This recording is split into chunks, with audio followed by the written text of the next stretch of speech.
नमस्कार दोस्तों, मैं डॉक्टर जज शुक्ला। मैं एम्ब्रोलॉजिस्ट हूँ Pravi IVF and fertility centre Kanpur में।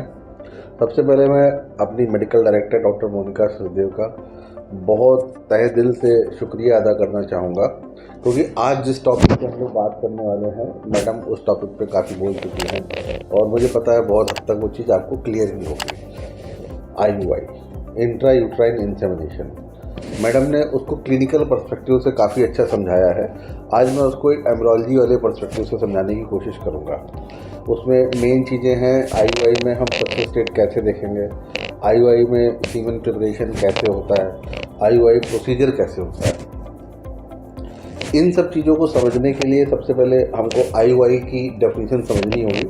IUI इंट्रा यूट्राइन इंसेमिनेशन, ज़्यादातर ऐसे लोग जिनमें ट्यूब्स खुली हुई हैं या एग्स में ज़्यादा प्रॉब्लम नहीं आ रही है, थोड़ा बहुत अनियमितता है पीरियड्स की, या हम किसी भी तरीके से उनको मेडिकली ट्रीट कर सकते हैं ताकि उनका एक अच्छा फॉलिकल बने, जो जनरली पीरियड के 13वें 14वें दिन बनता है और जो अच्छी तरह से रप्चर करेगा।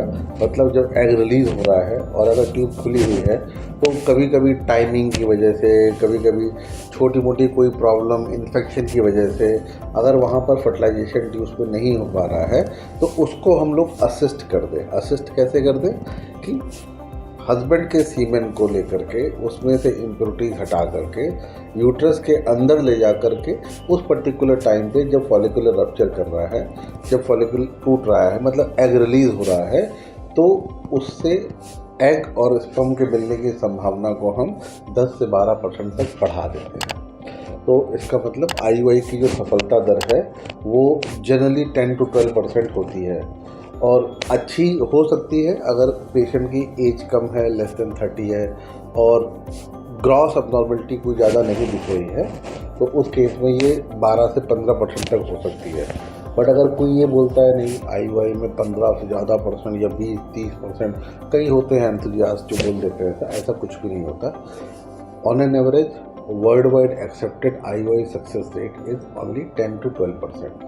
वो भी अगर एज ज़्यादा है, उसके बाद भी कुछ पेशेंट बोलते नहीं मैं पहले IUI ही करा के आगे बढ़ना चाहती हूँ, तो उसमें सक्सेस रेट कम ही होती जाती है, 7-8% और मे बी समटाइम 5%। तो डिपेंडिंग कि अगर 35 to 40 ईयर्स की एज में आप IUI कर रहे हो तो ऑब्वियसली उसकी सक्सेस रेट कम होगी। लेस देन 30 ईयर्स में अगर आप कर रहे हो तो ऑब्वियसली रिलेटिवली उसकी सक्सेस रेट ज़्यादा होगी। तो IUI में हम लोगों ने स्पर्म के ट्रैवल डिस्टेंस को शॉर्ट कर दिया। इंट्रा यूट्राइन इंसेमिनेशन, यूट्रस में जा करके हमने उस सीमेन को छोड़ा जो जनरली वजाइना में होता है और सर्विक्स, यूट्रस और फिर ट्यूब के थ्रू जा करके एग से मिलता है।